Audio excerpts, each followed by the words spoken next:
जय श्री सीताराम भक्तों, स्वागत है आपका हमारा YouTube चैनल ब्रह्मेश्वर महादेव ज्ञान दर्पण में।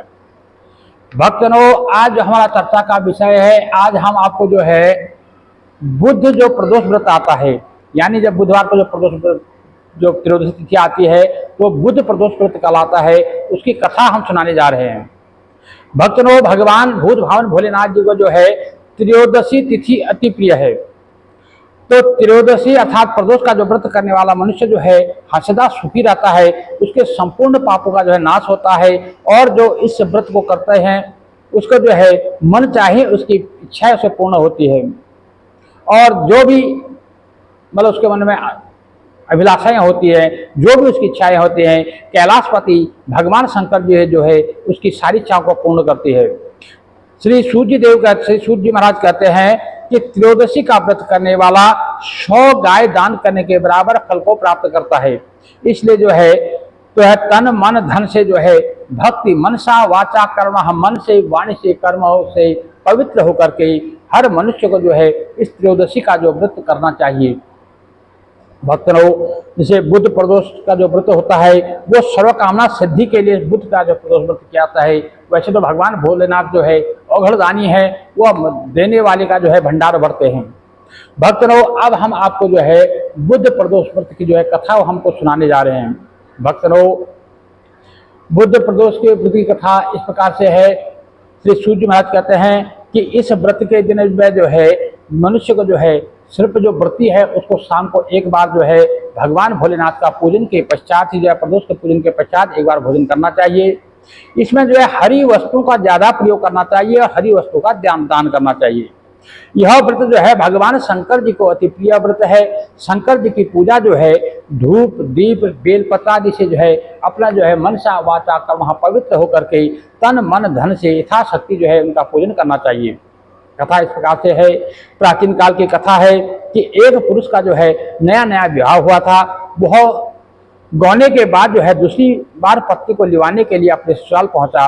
गौना का मतलब होता है कि पहले क्या होता था, जब विवाह होता था तो विवाह के साथ तुरंत बाद जो है कन्या जो है जो अपने पति के घर में नहीं आती थी, उसको बाद में जो है दोबारा उसको जो है लाया जाता था। उसको गौना बोला जाता था कि दोबारा उसको लाते थे। तो जो उसको दूसरा जो है वो गौने के जाने के लिए गया, जब ससुराल पहुंचा तो उसने अपने सास से कहा कि बुधवार के दिन ही जो है पत्नी को लेकर के वो अपने नगर को जाएगा, कि कल बुधवार है, कल ही जो है मैं अपनी पत्नी को लेकर जाऊंगा। लेकिन उस पुरुष के जो सास ससुर थे और जो साल साली जो थे उन सब ने समझाया कि बुधवार को जो है पत्नी को विदा करा करके ले जाना शुभ नहीं है, जब बुधवार को जो है उसकी विदाई नहीं करनी चाहिए। लेकिन वह पुरुष जो है अपनी जिद से टस से मस नहीं हुआ, वो अपनी जिद पर अड़ा रहा और वो जिद करने लगा कि मैं तो बुधवार को ही जो है अपनी पत्नी को लिवाए ले जाऊंगा। विवश होकर के जो उसके सासुर जो थे उनके ससुराल वाले, उन्होंने जो है अपने जामाता यानी अपने दामाद जी के साथ अपनी पुत्री को जो है भारी मन से विदा करना पड़ा, कि उन्हें मन तो नहीं था उनका विदा करने का, लेकिन अब उन्होंने जिद कर दी। अब जिद के आगे कुछ बोल भी नहीं सकते थे, इसलिए उन्हें जो है विदा कर दिया। और अब उस समय क्या, पहले की बात है, उस समय जो है आज की तरह जो मतलब कार इत्यादि तो होते नहीं थे। उस टाइम क्या बैलगाड़ी इत्यादि होते थे। तो उस समय जो है वो पति पत्नी जो है बैलगाड़ी में बैठ करके चले जा रहे थे। तो एक नगर के बाहर निकलते ही पत्नी को प्यास लगी। अब उसे प्यास लगी तो उसने अपने पति से जो है लोटा लेकर के पत्नी के लिए पानी लेने के लिए गया। उसने पति से कहा कि मुझे प्यास लगी है, तो उनके जो पतिदेव जो है अपना एक लोटा लेकर के कुएं के पास गए पानी लेने के लिए।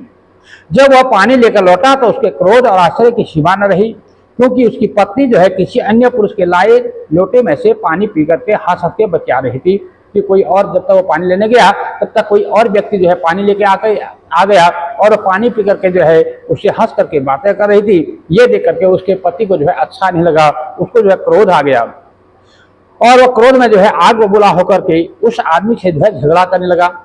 मगर यह देखकर आश्चर्य की सीमा न रही कि उस पुरुष की शक्ल उस आदमी से जो है हूबहू मिलती थी, यानी कि जो उसके पतिदेव से पत्नी गए उससे जो है उसकी शक्ल बिल्कुल मिलती जुलती थी, एक जैसे थे। दोनों में पहचान नहीं होती कि कौन उसका पति है कौन पति नहीं है। हम शक्ल आदमी को झगड़ते हुए जब सबने देखा, काफी देर हो गई, तो वहां आने जाने वालों की भीड़ एकत्र हुई, उनको समझ में नहीं आ रहा था। तो सबने जो है सिपाही को बुलाया, तो उस समय जो है सिपाही भी आ गए। सिपाही ने स्त्री से पूछा कि इन दोनों में से कौन सा तुम्हारा पति है, तुम ही बताओ, क्योंकि दोनों तो एक जैसे एक शक्ल के हैं। अब हम कैसे निश्चय करें इसमें से कि पति तुम्हारा कौन है, ये तुम बताओ तुम्हारा पति इसमें से कौन है। तो वह बेचारी असमंजस में पड़ गई, उसको समझ में नहीं आ रहा था, क्योंकि दोनों समशक्ल थे, दोनों एक जैसी वेशभूषा थी, एक जैसे पहनावा था, वो उनको जो है पता नहीं कर पा रही थी। दोनों की शक्ल जो है एक दूसरे बिल्कुल मिलती थी, कहीं पर कुछ भी भेद नहीं था। तो बीच राह में अपनी पत्नी को इस तरह से लुटा दे करके उस पुरुष की आंखें जो है भर आई। वह शंकर भगवान से प्रार्थना करने लगा, जो उसका पति था वह सचमुच में, और उससे जो है काफी मतलब वो होने लगा कि अब मैं क्या करूं, अब मैं कहाँ जाऊं। तो उसने भगवान शंकर जी का आसरा लिया और भगवान शंकर से प्रार्थना करने लगा कि हे भगवान, अब मेरी और मेरी पत्नी की रक्षा करो, अब बड़े असमंजस में पड़ गया हूँ, अब मुझे क्या करना चाहिए मैं ये भी समझ में नहीं आ रहा हूँ। ये जो मेरा हमशक्ल है ये कहाँ से आ गया, ये कौन है और ये क्यों मेरे पीछे पड़ा हुआ है, ये सब मेरे समझ में नहीं आ रहा है। हे भगवान, आप ही जो है इसका निर्णय करो, आप ही मुझे राह दिखाओ। हे भोले शंकर, हे भोलेनाथ, मैं ऐसे भंवर में फंस गया हूँ, मुझे इस भंवर से बाहर निकालो।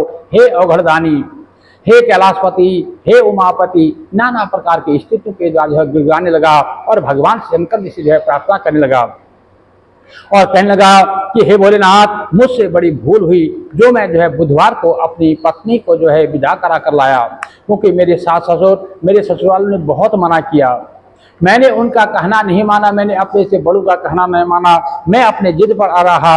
उस जिद का ये फल है कि अब मैं जो है बहुत समंदर में मेरी नैया जो है वह भंवर फंस गई है। हे भोलेनाथ, अब आप करके मेरी रक्षा करो, भविष्य में जो है मैं ऐसा अपराध कभी नहीं करूंगा। भगवान ये मेरी भूल है, मेरे अपराध को क्षमा करो, त्राहि माम त्राहि माम त्राहि माम, भगवान रक्षा करो रक्षा करो। इस प्रकार से गिड़गिड़ाने लगा, भगवान भोलेनाथ को जो है बार बार जो है प्रणाम करने लगा। उसकी वह प्रार्थना जैसे ही भगवान शंकर जी ने सुनी, अघरदानी भगवान दयालु भगवान शंकर जी को उस पर दया आ गई और उन्हें जो है उसकी प्रार्थना पूरी करी और उसकी जो है विनती सुनी, और वो जो हमशक्ल जो उसका पुरुष था वो वहीं पर जो है अंतर्धान होगा, वो कहाँ चला गया पता भी नहीं चला, और वह पुरुष जो है सकुशल फिर अपनी पत्नी के साथ अपने घर पहुंच गया। और उस दिन से जो है उस दिन के बाद वह पति पत्नी मिल करके जो है नियम पूर्वक हर बुधवार को जो है जो बुध प्रदोष का जो व्रत आता था उस बुध प्रदोष का व्रत रखने लगी और भगवान शंकर जी को जो है बिल्वपत्र, भांग, धतूरा इत्यादि चढ़ा करके उनको प्रसन्न करते और उनसे जो है झोली फैला करके अपनी झोलियों में जो है भिक्षा मांगते। तो इस प्रकार से वो पत्नी पति जो है आगे चल करके उनका जो भगवान शंकर जी के भक्त बने और उनका जो है घर संसार जो है सुखी हुआ, घर संसार के पुत्र पौत्र इत्यादि होकर के इस संसार के सारे सुखों को भोगते हुए वो अंत में जो है भगवान शिवलोक हो गए। तो श्री सूजी महाराज कहते हैं कि जो भक्त जो व्यक्ति इस प्रकार से भगवान भोलेनाथ का जो है प्रदोष का व्रत करते हैं, क्योंकि भगवान अघरदानी जब देने में आते हैं तो वो ये नहीं देखते हैं कि आगे लेने वाला पात्र है या कुपात्र है, वो जो है बस देते जाते हैं। भगवान भोलेनाथ ऐसे ही हैं, इसलिए भक्तजनों सभी को जो है भगवान भोलेनाथ का जो है पूजन करना चाहिए, उनका अभिषेक करना चाहिए, ज़्यादा नहीं तो कम से कम एक लोटा जल तो भगवान शंकर जी को जरूर चढ़ाना चाहिए। जो व्यक्ति ऐसा भी नहीं कर सकता तो उसको तो इस पृथ्वी पर आना ही बेकार है। भक्तजनों, इस प्रकार से ये जो बुध प्रदोषी व्रत की कथा जो है यहाँ पर संपन्न होती है। भक्तजनों, यदि आप हमारे इस चैनल पर नए हैं, अभी तक आपने हमारे चैनल ब्रह्मेश्वर महादेव ज्ञान को सब्सक्राइब कर लीजिएगा। वीडियो आपको अच्छी लगी तो इसको लाइक कीजिए, ज़्यादा से ज़्यादा लोगों तक शेयर कीजिएगा। भक्तजनों, बाबा भोलेनाथ जो है अपने चरणों की आपको भक्ति प्रदान करे, आपके घर में जो है सुख समृद्धि आए। जय जय श्री सीताराम।